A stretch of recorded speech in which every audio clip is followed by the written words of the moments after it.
안녕하세요. SK증권 이호석입니다. 오늘은 이호석의 여의도 스타들 하나금융투자 김경환 신흥국 투자전략팀장님 모셨습니다. 안녕하세요. 안녕하십니까. 오늘 중국에 대한 이야기가 좀 지금 우리가 점검해야 될 필요성이 있는 때인 것 같아서 네. 모셨는데 오늘 좀 차분하게 좀 잘 정리를 해주셨으면 좋겠습니다. 네. 평소에 제 옛날에는 한 달에 한 번 정도씩 계속 뵈면서 말씀을 드렸는데 정말 오랜만에 뵙는 것 같아요. 네, 잘 지내셨죠? 네, 잘 지내고 있습니다. 중국이 좋지 않아서 도움이 돼야 되는데 중국 해석을 좀 최대한 많이 해드리기 위해서. 네네. 그러니까 좋은 상황이든 안 좋은 상황이든 우리가 명확하게 알고 있으면 네. 당하더라도 좀 덜 아플 수 있고 그런 부분이 있어서 좀 정확하게 좀 그냥 있는 그대로 진단해 주시면 좋을 것 같아요. 네. 오늘 어떤 얘기를 먼저 시작해 볼까요? 일단 최근에 중국이 빅테크 때리기니 이런 것들 때문에 이제 시장이 좋지 않은 이슈가 있었는데 저희가 지금 녹화를 하고 있는 오늘 이제 국내 시장이 좀 안 좋았죠. 많이 안 좋죠. 네. 많이 빠졌는데 원유한 환율에 대한 얘기를 조금 먼저 드리려고 해요. 그러니까 네네네. 위안화 환율은 잘 아시겠지만 최근에 한 6.5위안 정도 달러 대비 머물러 있고 원화가 최근에 대단히 약세인 거는 이미 알고 계시지만 원유한 환율 같은 경우도 저희가 지난 한 5년 동안 장기적으로 한 160에서 175위안 정도, 5원 정도 이제 환율이 있었는데 디커플링이 좀 많이 발생을 하고 있습니다. 네. 위안화가 강세인 쪽으로 원화의 약세가 진행이 되면서 180원 정도 지금 기록을 하고 있는데 원달러 환율이 유독 약세인 것 같아요. 최근에. 맞습니다. 네. 그러니까 약세 쪽으로 오버슈팅이 있다 보니까 그 부분이 이제 반영이 된 부분이 180원까지 지금 오게 됐죠. 그러니까 즉 중국에 있는 한국 유학생들 굉장히 힘들고 그러네요. 네, 중국 진출한 한국 기업들도 이제 슬슬 힘들어질 텐데 제가 말씀드리는 포인트는 180원이라는 숫자는 제가 마지막으로 본 게 2015년 8월 정도입니다. 그래서 2015년 8월부터 중국 경기가 2013년부터 16년 1분기까지 떨어졌는데 2016년 상반기까지 180원이라는 환율을 저희가 봤었죠. 그 다음부터는 고르게 5년 동안 밴드라는 게 형성이 돼서 사실상의 프락시 통화처럼 원유한 환율은 같이 굉장히 좁은 커브, 좁은 밴드 안에서 움직였던 것 같아요. 168에서 170 거의 기계적으로 움직였고 양쪽이 조금 몇 달의 차이는 있지만 전체적으로 이제 밴드는 좁았었죠. 같이 움직이는 애들 이렇게 생각했었는데 네네. 최근 들어서 좀 변화가 있었다. 네. 근데 이제 이게 기본적으로는 위안화가 최근에 한 4월부터 보면은 한 달러 대비해서 6.5위안 정도 이제 정부가 개입도 좀 하고 외국인 수급도 나쁘지 않았기 때문에 이제 자체적인 이슈가 있었는데 사실 더 강세로 갈 수 있음에도 불구하고 중국 정부가 약간 통제한다는 느낌을 좀 받고 있습니다. 그래서 저는 이제 원유한 환율이 최근에 이제 180이 된 거는 우리나라 쪽의 요인이 좀 크긴 하나 그 내막에 이제 중국의 변화를 보면은 좀 제조업 위주의 전략을 좀 보고 있어요. 그래서 제조업 위주의 전략. 네. 그러니까 올해 3월 전인대 이후부터 중국 정부가 이제 제조업 얘기는 항상 했었지만 작년에 이제 제조업에 대한 얘기는 이제 소위 말해 걔네들 표현의 목조르기라고 얘기를 하는데 그러니까 미국의 목조르기죠. 그러니까 미국의 어떤 화웨이라든지 반도체 쪽에 대한 차단에 대한 이제 기술 자립을 해야 되고 자력 경쟁에 대한 얘기를 좀 첨단 쪽에서만 강조했었는데 작년 9월부터 탈탄소 얘기하고 올해 들어서 이제 3월 지나오면서 보면은 상당히 제조업의 경제 비중, 부가가치 이런 것들을 거의 한 7, 8년 만에 더 올려야 된다는 얘기를 좀 하고 있는 거죠. 그러니까 단순해서 얘기하면은 작년, 재작년에 중국 정부가 서비스업이나 내수를 당연히 확장하거나 쌍순환 전략 같은 거 얘기하면서 소위 말해서 밖에 고립될 경우에 내수 위주로 간다는 전략처럼 얘기를 하더니 올해 들어서는 제조업이 무너졌을 때 상당히 중진국 함정에 빠지기 쉽다라는 그런 어떤 결론을 내린 것 같아요. 그래서 가장 큰 변화는 최근에 들어서 두 가지 정도 생각하고 있는데 뒤에 말씀드릴 공동 부윤이 얘기하는 게 하나 있고 앞단에서는 제조업에 대한 중시 전략이 좀 바뀌었고 제조업의 전반적인 고도화, 스마트 제조 이런 쪽에 대한 육성 전략이 상당히 노골적으로 바뀌고 있습니다. 이게 4월 이후부터 보여지는 것들이라서 제조업 중심으로 중국에서 주식을 사야 되고 제조업이 바뀌면서 우리나라랑 수급이나 산업단의 어떤 그 역할이나 이런 그 롱숏 관계가 바뀌는 것들도 저희가 지켜봐야 되기 때문에 그 얘기를 좀 드리고 싶고요. 여기서 이제 제조라고 하면은 좀 범위가 좀 넓긴 해서 조금 더 구체적으로 얘기해 주실 수도 있을 것 같고 또 이게 제조업이랑 서비스를 비교했을 때 기존에는 우리가 내수 위주, 소비 위주의 성장 이런 부분들을 굉장히 많이 들었었는데 그렇다면은 요게 내려온다는 건지 아니면 요게 올라온다는 건지 요것도 좀 어떤 차이가 좀 있는 건가요?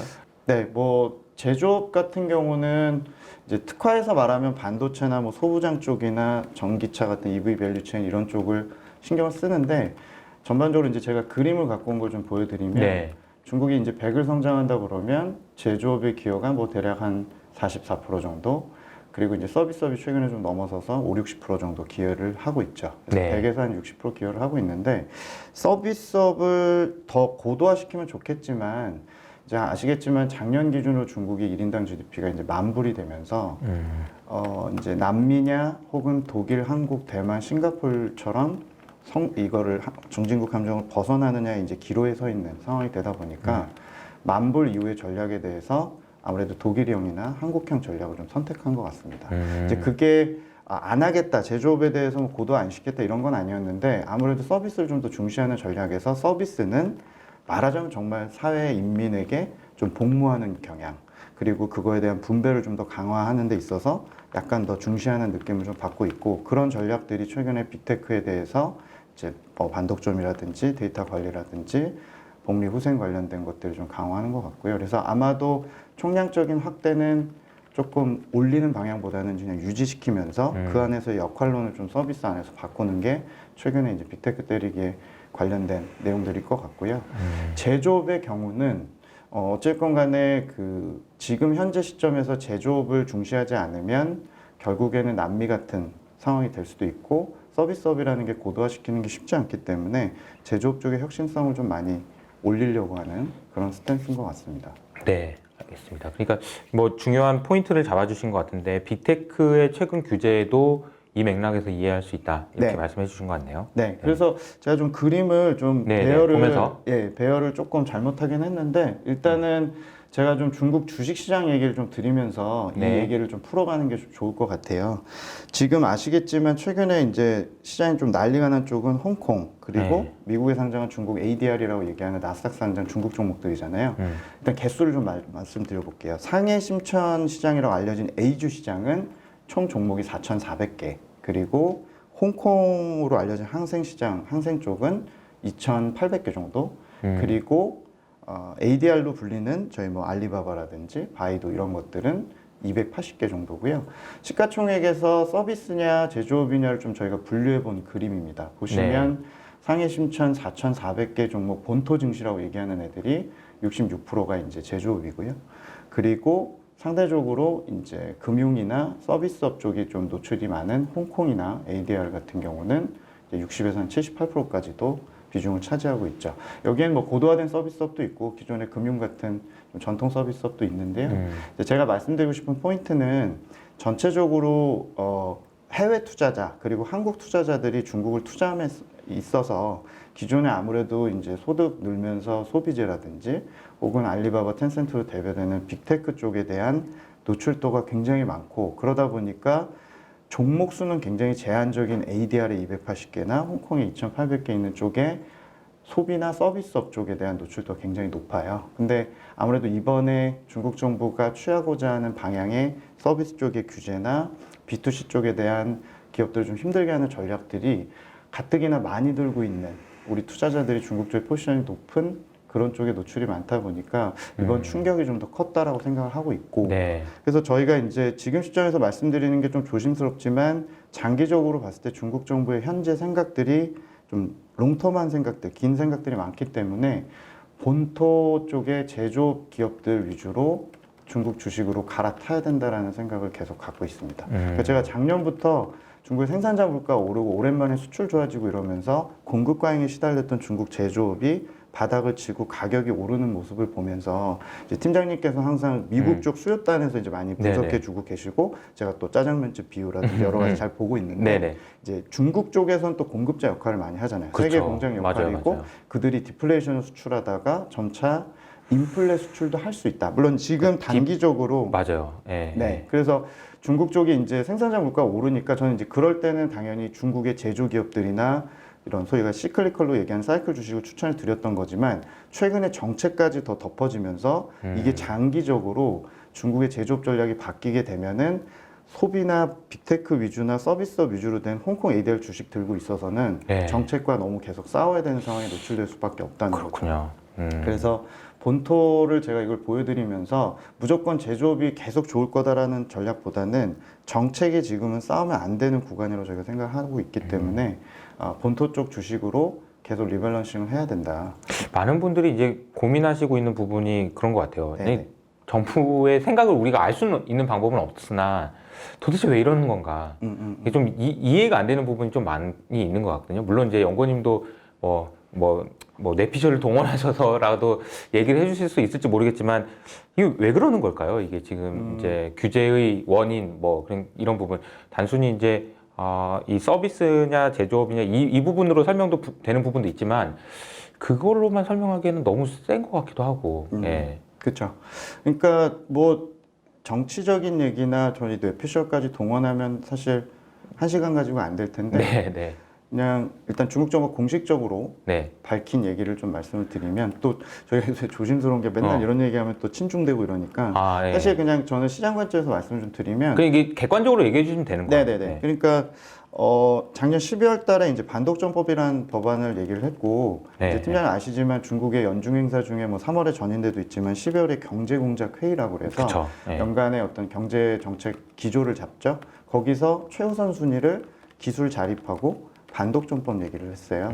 그래서 이제 반독점법은 본인들 얘기로 이제 글로벌 트렌드라고 하고 본인이 좀 과격한 방식이긴 하지만 본인들도 쫓아가는 거다가 이제 편승하는 측면이 하나 있고 저희가 그때 받았던 느낌은 지난 10년 동안 알리바바나 텐센트 쪽에 줬던 일종의 생태계 구성을 할 때 뭐 네거티브 방식 규제도 그렇고 확장하는 데 있어서 별로 규제는 안 했었거든요. 맞아요. 규제가 너무 없었다고 하더라고요. 네, 그건 사실입니다. 그러니까 뭐 물론 9월, 10월에 엔트그룹 상장 취소니 이런 이슈들이 좀 있었지만 그게 계기가 뭐든 간에 12월에 그거를 최우선 순위를 밝혔다는 게 시작점. 그리고 올해 들어서 이제 6월 달 들어서 저희가 좀 쌓였던 느낌을 받았던 게 항저우라는 지역이 있거든요. 네, CATL하고 네. 알리바바 본사가 있는 거기가 이제 절강성이라고 저장성 상해 밑에 있는 성인데 그 성 하나를 통틀어서 사회주의 그 공동부유 시범 특구라는 걸 만들겠다.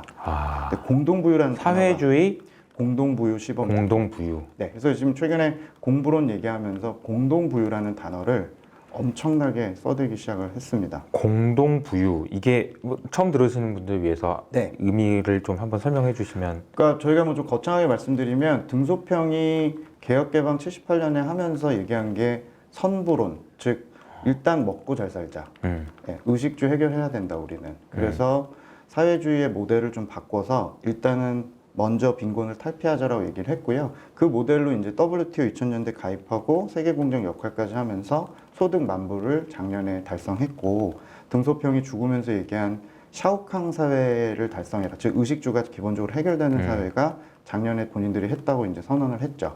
그 다음 단계에 공부론과 같은 이제 얘기를 예전에 등소평이 얘기는 했었는데 이제 지금 현재 공동부유란 이름으로 이제 중산층이 잘 살고 타원 형태의 이제 약간의 소득 구조를 해서 처음에는 잘 살아야 되니까 소수의 이제 부유나 기업가들의 이제 어떤 부가 쏠리는 것들에 대해서 인정을 하면서 그것들이 배분되는 1, 2차 과정을 본인들이 이제 지켜봤지만 본인들은 이제 본인들 방식의 사회주의다 보니까 그 다음 단계에 추구할 것들은 이제 공동부유, 즉 중산층이 잘 살고 분배나 양극화가 혹시라도 생길 수 있는 것들을 좀 타파해 보겠다라는 얘기를 6월 달에 처음 얘기를 했습니다.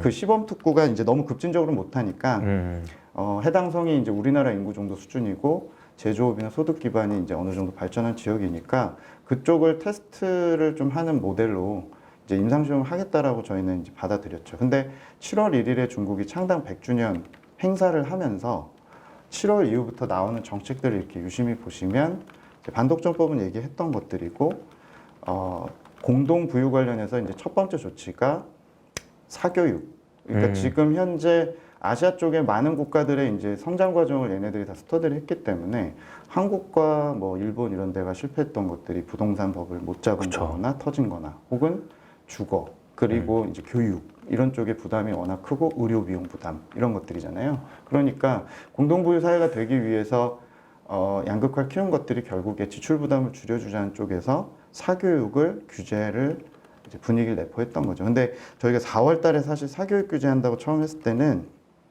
어느 정도 억제 수준이라고 생각을 했어요. 그래서 네. K12로 얘기하는 초등학교, 중고등학교 과정 12년 정도에서 약간의 이제 축소하는 과정으로 봤는데 비영리와 비슷하게 네. 조치가 확 나와버린 거죠. 그래서 중국 정부가 항상 안 얘기한 걸 하진 않는데 강도 조절은 항상 변화가 있거든요. 근데 기조 자체는 공동부유로 잡았기 때문에 그건 뭐 계속 가는 거고 그 과정에서 밀도라든지 강도는 저희가 뭐 예단을 할 수는 없는데 7월의 느낌이 이제 저희가 받은 거는 사교육 규제를 거의 비영리화를 시키고 또 의료보험이나 이제 앞으로 의료 지출 부담도 있을 수 있는데 그런 쪽에 대한 경계심도 당연히 생기게 되는 거고 또 이제 주거 관련해서 부동산 규제도 사실 말씀드리면 부동산도 지금 문제인데 차원이 다른 강도의 이제 부동산 정책들이 7월 이후에 사실은 쏟아지고 있죠.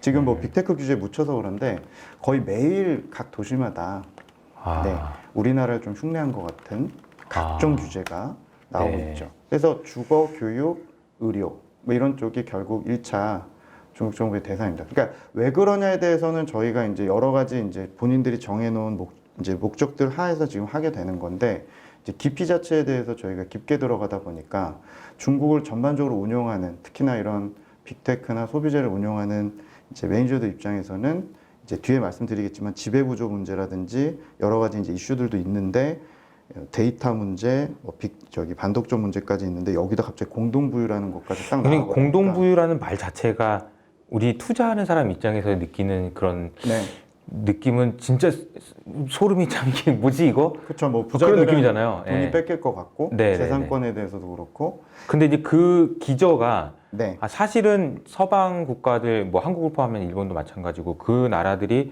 겪어왔던 어떤 그 문제 의식을 우리는 안 겪겠다라는 것의 발로라면 이거는 진짜 가겠네요 이렇게 계속. 되게 이상적이죠. 그죠. 네. 뭐 될지 안 될지는 사회주의 유토피아를 만들어 보겠다. 될지 안 될지는 뭐 가봐야 알겠지만 네네. 간다고 봐야 되겠네요 그러면. 그 팀장님이 이번에 코로나 겪으면서 가장 슬픈 일이 교육의 양극화라든지 맞아요. 신흥고가 이런 거잖아요. 맞아요. 근데 생각이 이렇게 공동부유에 대해서 뭐 소위 말해 꽂히게 된 계기가 여러 가지가 있을 것 같은데 제가 그냥 수뇌부의 입장으로 한번 보자면 이제 이런 일을 코로나를 겪다 보니까 본인들이 잘 견딘 것도 있지만 여러 나라들의 실력 차이들이 나오잖아요. 맞아요. 네, 여러 실력이나 양극화나 또 같은 미국 안에서도 이번에 진짜 코로나 끝나고 코로나 때문에 백신 보급 받는 순서도 그렇고 그러니까요. 이거 뭐 계급이 있었던 거네 우리 그러니까요. 국가별로 막 이런 느낌도 많이 들죠. 그러니까 저희가 신흥국, 선진국 주식시장을 보는 관점도 그렇고 맞아요. 신흥국의 회복이 이게 될까라는 생각도 있고 그 교육의 어떤 기회가 박탈되면서 더 장기적으로 디플레이션 압력이 또 이쪽에서 생길 수 있고 그러니까 등등의 이런 것들 중국 애들이 목격을 했잖아요. 네. 그리고 트럼프의 무역 전쟁 이후에 미국도 어쨌든 그 안에서의 사회 문제나 이런 것들 이제 목도하다 보니까 양극화 문제에 대해서 큰 정부가 등장해야 되고 재정이 필요하고 이런 거를 좀 더 주도적으로 미국도 그렇게 할 거니까 본인들도 이제 할 수 있는 방식은 결국 행정적인 부분들 혹은 당에 대한 논리를 만들어서 끌고 가는 리더십은 자신이 있다 보니까 이번 방역 성공 이후에 여기서 보시는 것보다 현지에서 느끼는 약간 당의 지지도일까? 그러니까 이런 것들이 저는 생각보다 좀 높아져 있고 20, 30대 MZ 세대들도 결국에 끌고 가는 게 애국주의든 혹은 양극화에서든 간에 빨리빨리 조기에 다른 나라들이 힘들어하는 것들을 제거해 보자라는 거에 좀 꽂힌 거죠. 그래서 밀도가 더 내려간 것 같아요. 그러네요. 더 깊게. 그러니까 어쨌든 하겠다라는 고는 했었는데 네. 강도가 심해진 거 보면 그 논리를 뒷받침해주는 그런 것들이 많았었다. 그렇죠. 실제로도. 대외적으로 많이 생기고. 대외적으로 봐도 네, 야 맞습니다. 봐라 쟤네들 저런 거 봐라. 네. 우리는 이렇게 가자. 네. 근데 저의 질문은 아픔이 있잖아요. 이제 그 과정에서도 물론 이제 양극화가 심화되는 것의 문제도 있지만 그걸 막기 위해서 했던 조치들 때문에 생기는 여러 가지 부작용. 뭐 대표적인 게 이제 주가가 빠져서 그렇죠. 뭐 이런 건데 맞습니다. 그런 부분을 이제 감수하고 간다라는 스탠스라고 봐야 될까요? 어떻게 되는 건가요? 어느 정도는 감내를 하겠다는 건데 이제 저희가 녹화하는 이제 18일자에 네. 그 시진핑이 거의 오랜만에 이제 뭐 베이타이오 회를 한 건지 본인이 이제 오랜만에 등장해서 회에서 이런 얘기를 해요. 그러니까 제가 좀 적어왔는데 네. 일단 빈곤이 사회주의는 아니다. 그리고 그러니까 본인들이 그 어떤 그 소수의 부유를 추구하는 것도 아니지만 또 획일적으로 균등주의를 또 추구하는 것도 아니다. 이거를 공동부유라는 거에 대한 얘기를 하면서 이제 단계별로 하겠다. 그래서 충격에 대해서 조금 완충하려고 하는 이제 얘기들을 좀 하고는 있어요, 최근에. 근데 이제 어찌됐건 기조 중에 바뀌지 않는 얘기 중에서는 초고소득을 적절하게 조절을 해서 고소득이나 기업들이 사회에 좀 보답하도록, 이 말이 좀 무서운데 어제 나온 텐센트 실적에 보면은 사회 관련 공동부유 기금이라는 걸 만들었어요. 네, 그래서 500억 위안이니까 거의 뭐 10조에 가까운 돈을 기금으로 만들어서 말 그대로 이제 니네들이 생태계 키우는 데 있어서 우리가 기여했으니까 이제는 좀 뭐 소위 말해 3차 배분이라고 지금 분배라고 표현하고 있는데 네. 기업들이나 이런 고소득층이 일부 환원하거나 혹은 환원이란 단어 좀 무섭네요. 약간 이제 자발적으로 할 수 있게끔 이제 기부를 일반 많이 하더라고요. 그러니까 네. 보니까 기업들이 네. 이제 눈치를 좀 보다 보니까 그래서 이제 그런 것들이 공동부유 기금이란 명의로 갑자기 지금 7월부터 생기기 시작을 했고 그래서 이제 중국 정부가 그 일부 이제 아픔을 좀 주고는 있지만 기업들이 어느 정도 이런 특히나 빅테크 같은 기업들은 이제 어느 정도 밀어줬다라고 생각을 하는 것 같아요. 그래서 이제 그런 것들에 대해서 이제 하는 건데 그 방식이 불투명하고 워낙 과격하다 보니까 주가라는 게 여러 가지 측면에서 이제 무섭죠. 네 그렇게 무서워서. 되는 거고요. 그리고 또 조금 냉정하게 얘기하면 중국 정부가 본토 주시장이 제조업으로 위주로 돼 있는데 그 주식이 빠진 게 아니고 사실은 역외에 그렇죠. 이런 상황이다 보니까 즉각적으로 반응하는 것들이나 소통이 좀 약한 게 아닌가. 그러니까 당연히 이제 외국인 투자자들 입장에서는 신뢰도를 잊게 되는 건데 어쨌건 또 여러 가지 상황 자체가 신흥국 내에서 본인들이 좀 개방을 이제 하는 단계다 보니까 본토는 자신이 있어서 그러는 건지 주가라든지 이런 거에서 해석하지 말라고 얘기를 하고 있는 거죠. 그렇군요. 네. 네. 이제 좀 그 배경이나 이런 부분에 대해서는 조금 이해가 되는 것 같습니다. 말씀을 들어보니까. 네. 뭐, 그럴 수 있겠구나. 네. 그런 생각이 들죠. 뭐, 다 이해한다고 얘기하면 거짓말인 것 같고, 그럴 수 있겠구나. 그렇죠. 네. 그래서 저희가 사실은 이제 그 공동부유라든지 이런 것들에 대해서는 저희가 차차 이제 저 퍼즐처럼 많이 맞춰질 것 같고요. 네. 제가 좀 갖고 온 그림은 이제 외국인 수급이에요. 이제 갑자기 이제 주식시장 얘기인데 이게 정책에 따라서 이제 외국인들 수급도 저는 좀 움직인다고 보는 게 당연히 지금 홍콩이나 ADR 쪽은 외국인들이 숏을 좀 많이 하고 있죠. 근데 이거는 본토의 연간 이제 월별로 이렇게 누적해서 들어오는 돈을 보여드리는 건데 올해 들어온 금액이 중국 위안으로 2,321억 위안 정도 8월 초 기준으로 들어오고 있습니다. 그러니까 우리나라는 지금 외국인이 상반기에 지금 거의 자취를 감춘 상태인데 뭐, 거의 28조, 30조 가까이 팔았어요. 네네.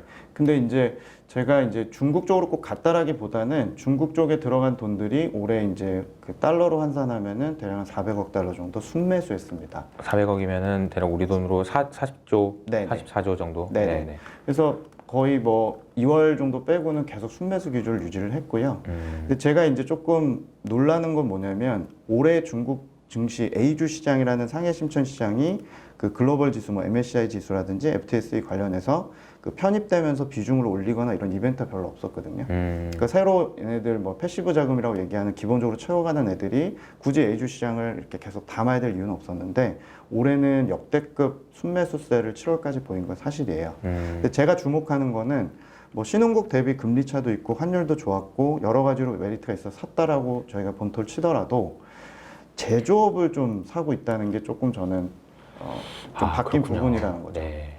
그러니까 최근에 중국에 가서 A주 시장이라는 시장에서 이제 그 외국인들이 주로 샀던 주식은 뭐냐면 팀장님도 들어보셨겠지만 뭐 마오타이라고 얘기하는 맞아요. 이제 빼갈 주식들, 음식료 쪽에 이런 상위 1등 기업들, 혹은 항서제약이나 이제 최근에 좀 많이 빠졌는데 중국 제약 1등 기업들, 소비재라든지 이런 거를 이제 본토엔 빅테크가 없다 보니까 본토에 가서 많이들 샀었는데 기존에 이제 중국에 가서 사던 소비재를 이제 많이 오버웨이트 초과 매수돼 있으니까 그걸 줄이고 최근에 들어서는 반도체 그리고 이제 소위 상해 과창판이라고 스파 50 인덱스라고 시진핑이 2019년 6월에 만든 인덱스거든요. 네네. 본인이 명령해서 거기에 들어간 이제 SMIC나 일부 이제 이런 장비 업체들을 이제 외국인들도 좀 건드리기 시작을 했고 무엇보다 CATL로 불리는 이제 배터리 관련된 주식들이나 기계나 테크 전자 기업들 이런 것들을 소비재를 팔고 그거를 사고 있는 거죠. 근데 제가 이제 말씀드리고 싶은 포인트는 중국 쪽에서 제조업을 샀으니까 우리가 꼭 나빴다라기보다 전반적으로 중국에서 사는 그런 품종들이 바뀌다 보니까 우리나라 입장에서는 산업도 이제 중국이 팔로워 역할을 하거나 혹은 배터리 이런 것들은 경쟁을 하는 단계에서 수급적으로도 좀 불편한 이슈들이 좀 벌어지고 있고 그런 것들이 중국의 이제 앞으로의 제조업 전략이 성공을 하던 안 하던 간에 네. 계속적으로 외국인을 좀 본토가 또 빨아들이다 보니까 이제 그런 것들이 조금 불편하다. 그럼 반대로 말하면 중국을 투자할 수 있는 투자자라면은 이제 한국을 또 약간 해지하는 개념으로 중국의 이제 제조 1등 기업들을 계속 좀 공부를 할 필요가 있지 않나라는 생각을 좀 갖고 있는 거죠. 그게 네. 비단 꼭 CATL 같은 기업뿐만이 아니고 앞으로 얘네들이 ESG도 흉내를 내고 탈탄소 전략도 하게 되면은 그들의 롯데케미칼, 그들의 뭐 OCI, 그들의 이런 기업들을 전체적으로 좀 스터디하면서 롱숏으로 가지 않을까라는 생각을 저희는 롱이면 어떤 걸 롱이고? 중국 제조기업 롱을 할 때가 롱이고? 또 생기고 우리나라 숏은- 쪽에서 좀 우리나라 숏을 쪽을 또 할 수도 한다. 있는 거고요. 그러니까 EM에서 전반적으로 같이 프록시처럼 움직였던 게 아니라 전체적으로 이제 소비재나 이런 것들은 우리나라에 없는 것들이니까 그쪽에 가서 샀다고 치는데 네. 이제 제조업 같은 경우도 좀 같이 좀 이렇게 변동성 있게 왔다 갔다 할 가능성이 계속 커지는 게 아닌가라는 생각도 좀 갖고 있습니다. 정부에서 밀어준다. 그리고 이제 그 방향이 맞기 때문에 중국 제조업체가 우리나라에 있는 제조업체보다 상대적인 우위에 있을 수 있다. 네, 그런 아이디어라는 거죠. 네, 네. 네. 이게 이제 한국 쪽에서 보면 그런데 중국 쪽을 저희가 투자하는 관점에서는 중국 제조기업을 산다는 게 사실 생경해요. 그러니까 되게 그러니까요. 네네 기존에 저희가 생각 안 했던 것들이고 뭐 그 외국 굉장히 오랜 시간 동안 중국 제조업체를 산다고 뭐 이런 거는 별로 없었던 것 같아요. 네네 그렇죠. 그리고 제가 이제 지난번 방송에 잠깐 보여드렸던 그림 중에 하나인데 이거는 중국의 이제 어떤 시장의 물가지수예요. 네. 중국의 이유 시장이라고 그래서 만물 시장으로 되게 유명한 우리나라 치면 동대문 같은 지방이 유명한 시장인데 이 시장이 얼마나 유명하냐면 트럼프 지난번에 당선됐을 때 이 시장 상인들이 맞췄어요. 이 물가지수가 뭐냐면 그 걔네들 캠페인하게 되면은 모든 선거용품을 다 중국에서 다이소 같은 거 사가잖아요. 세계 공장이니까. 메이드 인 차이나니까. 걔네들이 사갈 때 그 오도온 거 보고서 힐러리보다 트럼프가 더 훨씬 많고 그 어떤 충성도가 높아 보인다. 그래갖고 실제로 이제 맞췄던 지수가 있어요. 이번에 틀렸습니다. 근데 네.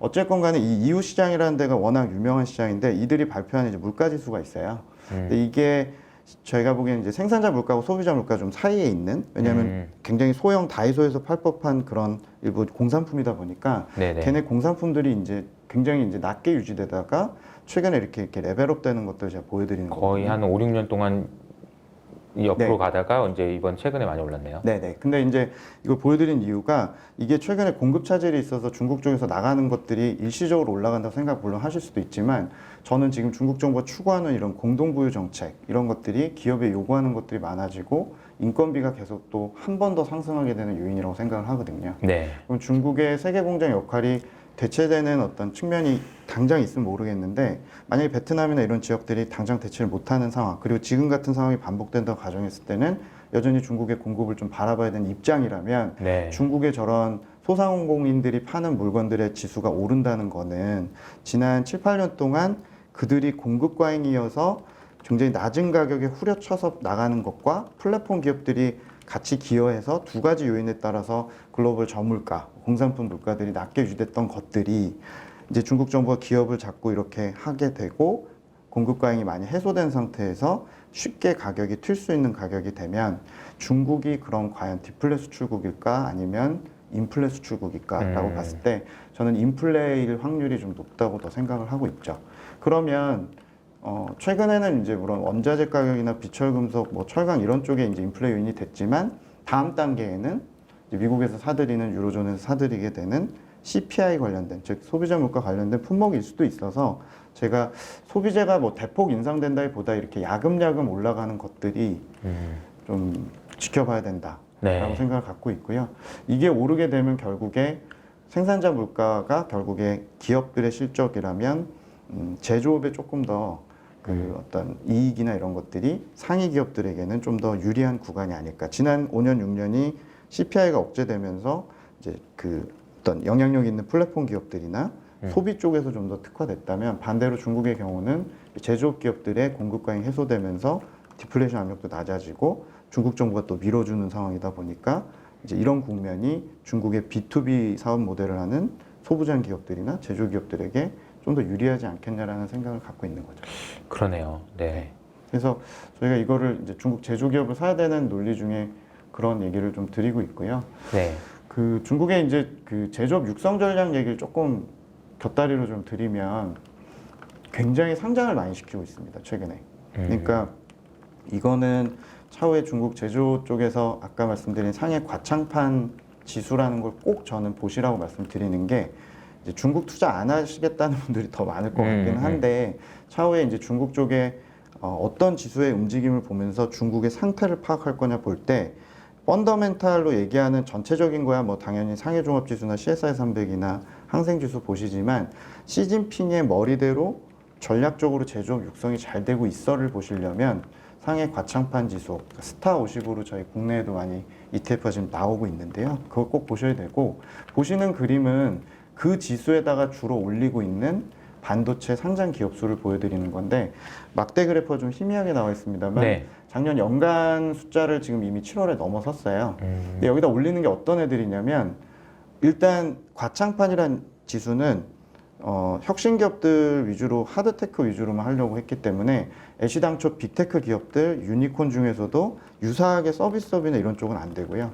대부분 다 하드웨어, 반도체, 장비, 배터리 이런 것들이고 핀테크니 이런 것들은 다 제외됐습니다. 소프트웨어 쪽이나 이런 거 제외돼 있고요. 그래서 주로 다 반도체 장비 같은 업체들이 좀 많이 있고요. 그리고 이런 것들이 이제 상장이 되면서 최근에 조금 그 과창판 지수 밸류에이션을 보시면 좀 살벌하게 올라 있죠. 그래서 아마 이게 이제 당분간은 좀 등락이 있을 텐데 저 개인적으로는 제조업 전략의 이제 가장 예리한 부분을 보여주는 게 이 지수다 보니까 상장을 시키려는 전략을 좀 보실 필요가 있고요. 중국 정부는 이제 과거에 한 5년 전에는 반도체 기업 키운다고 그러면은 관치금융 형태로 무조건 대출해주고 보조금 주고 이런 것들이었는데 미국 쪽에서 견제를 하도 하다 보니까 시장을 통해서 약간 우회해서 이제 자본시장 쪽에다가 리스팅을 시키고 조달을 받을 수 있도록. 네, 그리고 결국에 짜고 치는 거지만 민영인 것 같은 일부 이제 기금들에게 투자를 이제 조명해서 이제 많이 들어가게 하는 거죠. 네. 그래서 저는 이게 지금 어쨌든 그 은행 가서 대출 받을 수도 있지만 주식시장에 상장해가지고 돈을 받을 수도 있는 거니까. 그렇죠, 네. 맞습니다. 그래서 지금 리스팅되는 숫자들이 굉장히 빠르다는 부분이 그 과창판 지수의 이제 최근에 과열로 보여지고 있다. 그래서 하반기 분명히 지금 조정을 좀 받아야 될 정도의 수준으로 지금 이렇게 밀집돼 있기 때문에 아마 쉽게 이제 변동성이 많이 확대되고 있어요. 그래서 조정을 받으면 투자 생각이 있으시면 투자 한번 해보시는 것도 좋지만 기본적으로 이 지수의 상대 강도가 저희 외국인 수급하고 올해 들어서는 완전히 거울처럼 반대로 움직였거든요. 우리나라? 네, 우리나라. 아. 네네. 그러니까 정말 똑같이 움직입니다. 뒤집어 그리면. 아. 네, 거울처럼. 네. 그래서 이제 저는 이제 과창판 지수는 외국인이 투자할 수 있는 종목이 후광통통해서 10개밖에 안 돼요. 11개인가 그런 개밖에 안 돼서 꼭 그걸 외국인이 샀다기보다 전체적으로 중국에서 제조업을 롱하는 전략을 취하는 과정에서 과창판 인덱스가 본토 애들까지 붙어서 이렇게 과열이 될 때 우리나라 외국인 수급하고 거의 거꾸로 갔기 때문에 반대로 말하면 과창판이 최근에 이제 앞으로 흔들리게 되면은 이제 EM 수급, 그러니까 신흥국 수급이 제일 중요하겠지만 중국과의 롱숏으로 봤을 때는 우리나라로 다시 들어올 확률도 보실 수 있는 거고요. 그래서 선행지표로서 중국의 제조업 스타 50 지수도 꼭 보실 필요가 있다. 그러니까 스타 50 중에서 제조업 스타 50인가요? 아니면 이게 제가 헷갈리게 말씀드렸네요. 네. 과창판 50 지수입니다. 과창판 50 네, 지수요? 네. 네, 하면 이거는 되게 신선한, 저는 이제 처음 들어봤는데 네. 그럴 수도 있겠다는 생각이 좀 드네요. 그러니까 중국이 어쨌든 해외 투자자들 입장에서는 뭐 중국이 잘해, 한국이 잘해 그렇죠. 그랬는데 네. 중국이 더 지금은 못하는데 잘할 수 있을 것 같다면 이쪽으로 이제 갈 수 있다는 건데 그렇죠. 과연 이제 그 영향이 얼마나 될지 모르겠지만 한번 실제로 그렇다고 하시니 한번 좀 저도 봐야 될 것 같다는 생각이 듭니다. 네. 네, 최근에 이제 외국인 이탈이 좀 심해서 중국 쪽에서도 약간 얻을 수 있는 힌트를 좀 말씀을 드린 거고요. 네. 제가 아까 이제 그림이 좀 꼬였다고 말씀드린 게 아까 네. 공동부유 말씀드리면서 네, 좀 못 네. 보여드린 차트인데 네.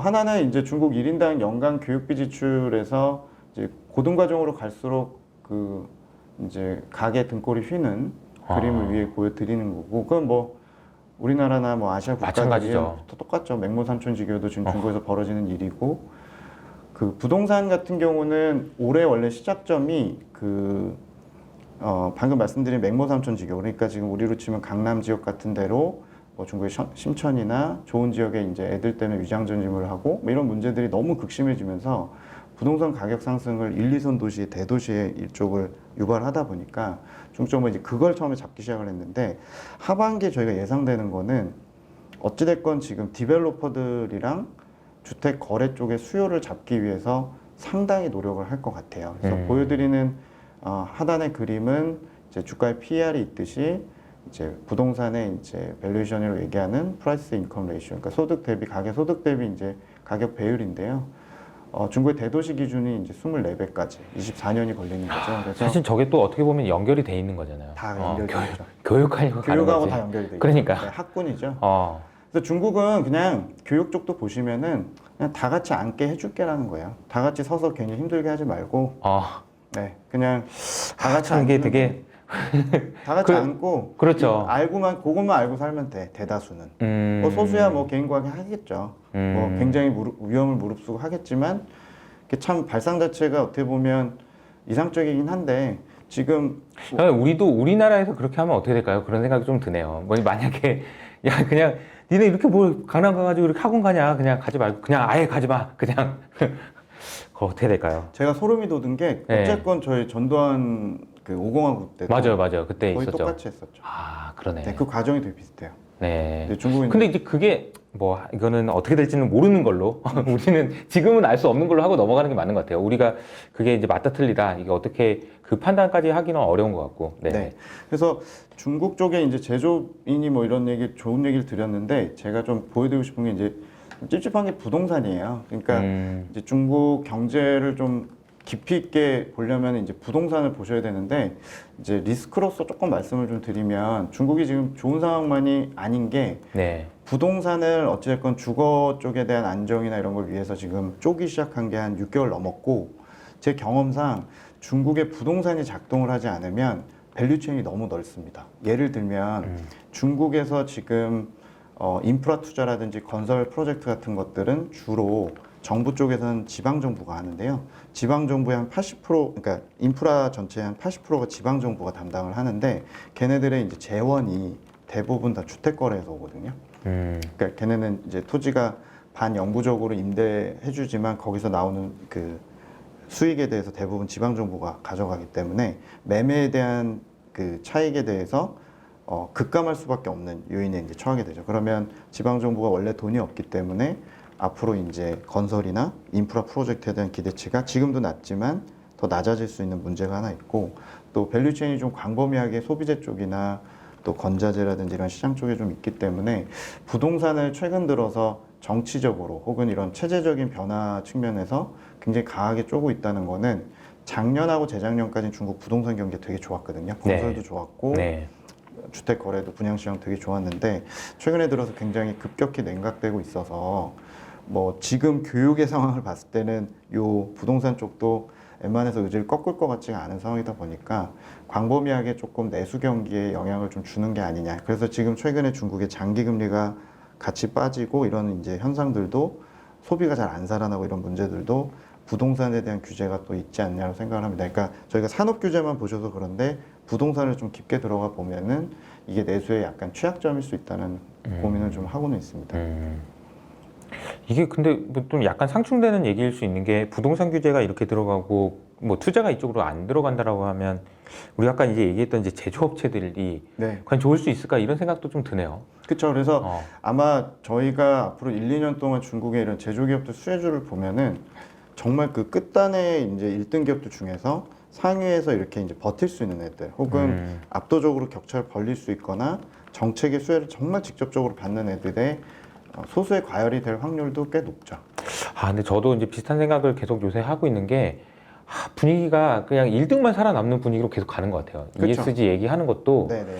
결국 ESG 안 되는 애는 그냥 미안한데 그냥 그만할래? 뭐 이런 분위기로 가는 거잖아요. 격차가 더 커지고 격차가 더 커지고. 네, 그거의 가격을 전가할 수 있거나 뭐 효율성이 있거나 어떤 조달이 되거나 그 격차 더 벌어지고 조달금리 차는 더 벌어질 것 같고 맞아요. 뭐 그런 현상이 중국 제조업 안에서도 더 벌어질 것 같습니다. 그러니까 과거에는 저는 이제 그 구조조정이라는 스킴 자체가 어떻게 보면은 금리가 올라가서 금리를 못 내서 망하는 회사가 있었는데 이번에는 그러니까 생산자 물가가 올라가는데 소비자 물가를 못 올려서 망하는 회사들이 나올 수 있을 것 같다는 생각도 들고 그러니까 그런 여러 가지 압력들이 결국은 끝단에서 이제 이런 회사들부터 조금씩 힘들어지고 여기는 이제 살아남는 뭐 이런 구조로 가는 게 아닌가 그런 생각도 좀 들더라고요.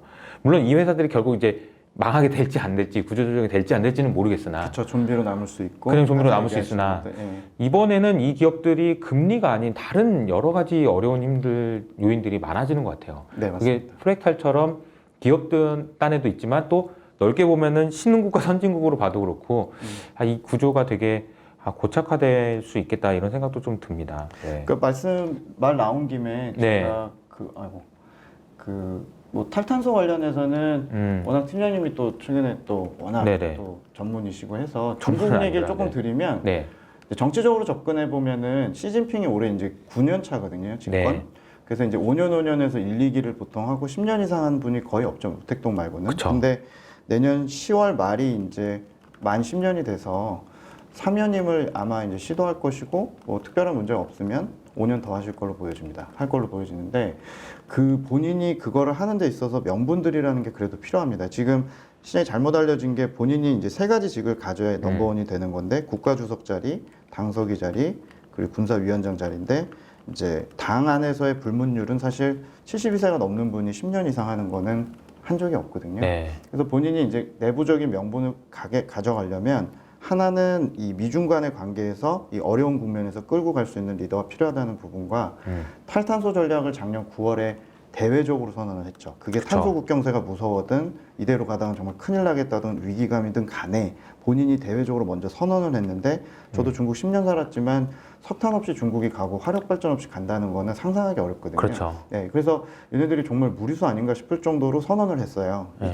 어쨌건 시간이 좀 걸리지만 그래서 저는 이게 탈탄소도 본인의 굉장히 강한 정치적인 명분이자 본인이 이 어려운 미션을 또 끌고 가는 데 있어서 더 어려운 것들을 제시하고 끌고 가려고 하는 어떤 목적 중에 하나라고 보여집니다. 그래서 그 아까 인구 정책도 있고 뭐 공동부유라는 것도 이제 또 굉장히 중요한 또 명분이 되겠지만 본인이 어쨌건 이런 다양한 것들에서 적임자라는 걸 최대한 증명하기 위해서 되던 안 되던 내년 10월 임기 때까지 단기적으로 보면 이 탈탄소 정책도 상당히 강하게 드라이브를 걸 걸로 생각을 계속하고 있습니다. 이거는 네. 공동부유 전부터 작년 10월 달부터 이제 느끼고 있는 것들이고요.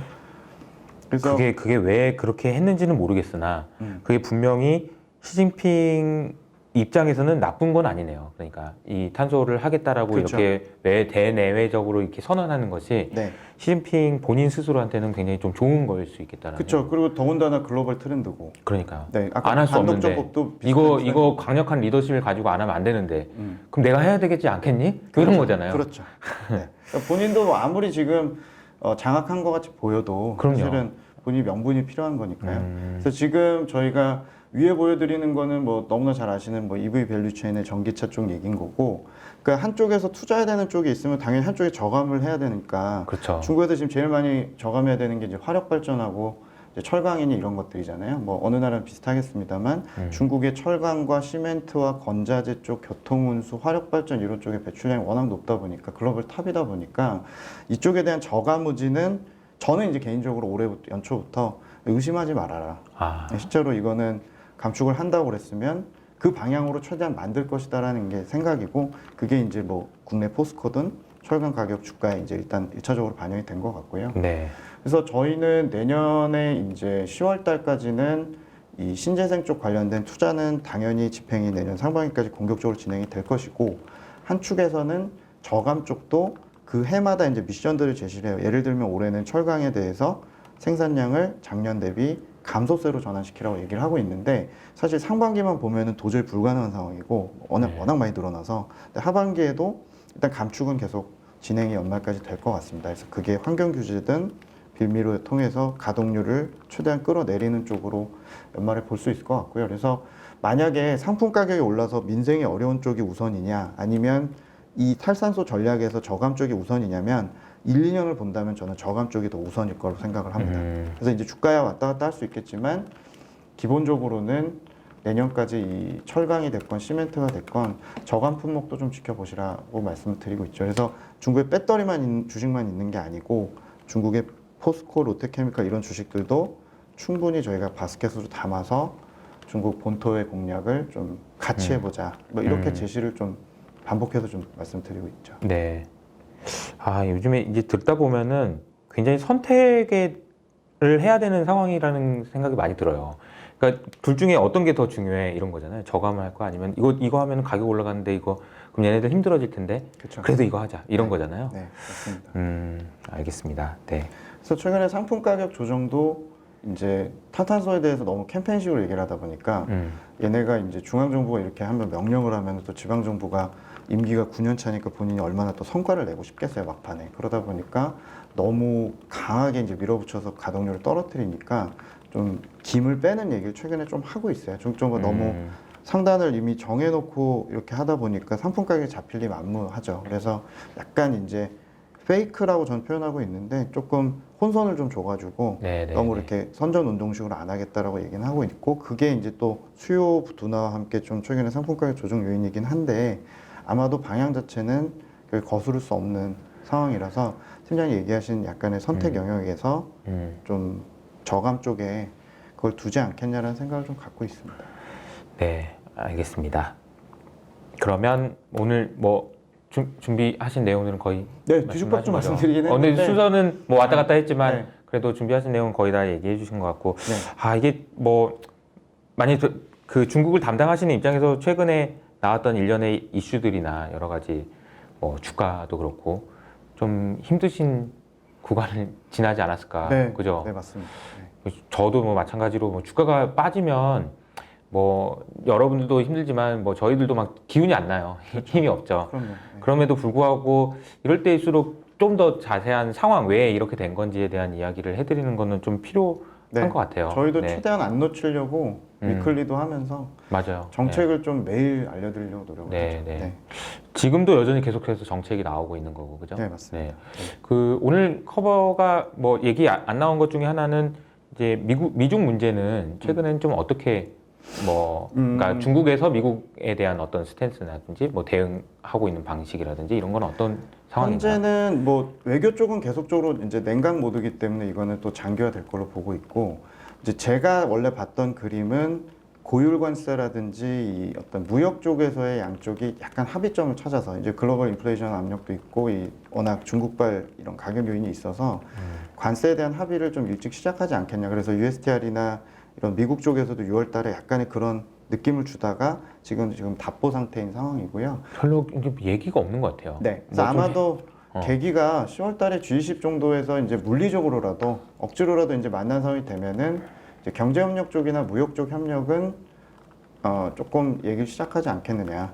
다른 쪽에서 외교나 지금 첨단산업 쪽의 규제나 이런 블랙리스트 이런 것들은 그냥 모른 채 진행이 되고 있는 거고 우리가 봐야 될 건 이건 다 아는 거기 때문에 결국에 이제 공통적으로 괴로운 사안이 뭐냐 거기에서 환율과 무역 쪽에서 고율 관세는 저는 뭐 늦어도 그래도 4분기에는 합의가 들어가지 않을까 생각을 좀 하고 있습니다. 네. 그래서 그 정도 포인트만 볼 수 있을 것 같고요. 나머지야 태양광이나 그 신장 위구르 관련된 인권 쪽이나 이런 쪽에서 원칙적으로 미국이 견제하는 것들에 대해서 중국 정부가 뭐 크게 기대는 안 하고 있기 때문에 무역부터 좀 얘기가 시작되는 거를 좀 투자자들은 보실 필요가 있지 않을까 좀 기대를 좀 하고 있습니다.